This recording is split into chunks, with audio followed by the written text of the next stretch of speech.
something where if something goes wrong, you get sick or have a hangover or whatever, this stuff can kill you. Dupree says in Arkansas, no staff have been injured or sickened, but in Ohio, more than 24 workers, corrections officers and nurses, were treated after an inmate overdosed on a mix of heroin and fentanyl.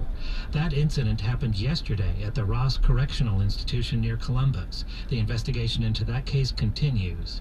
In Pennsylvania, more than 24 prison workers have been treated this month in a series of incidents that prompted authorities to take the unusual step of ordering a system-wide lockdown.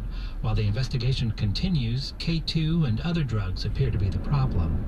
Department of Corrections Press Secretary Amy Warden says employees seem to be getting sick just by coming into contact with something a drug-using inmate touched. You have corrections officers who have had to handle an inmate or their property. We've also found mailroom employees have been sickened. We've seen nurses being sickened. They obviously have direct contact with our inmates, and also a librarian. Warden says the librarian apparently was sickened while handling contaminated request slips from inmates who wanted reading material.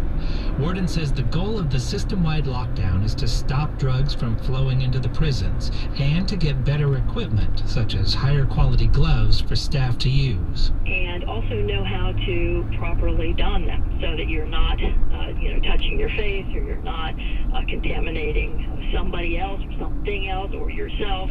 It just in the course of putting on your equipment. The Federal Office of National Drug Control Policy also is offering training. Today it released a video for law enforcement, fire, rescue, and emergency medical service workers showing them how to protect themselves. Jeff Brady, NPR News, Philadelphia. We wanted to get some perspective on those suspected prison overdoses, so we called on Dr. Sarah Wakeman. She's an addiction medicine specialist at Massachusetts General Hospital who has studied opioid use among people who are incarcerated. I'm not surprised to hear about ongoing drug use in the setting of incarceration. In this country, people who use drugs overwhelmingly experience some involvement with the criminal justice system, in large part because of our policies around drug use.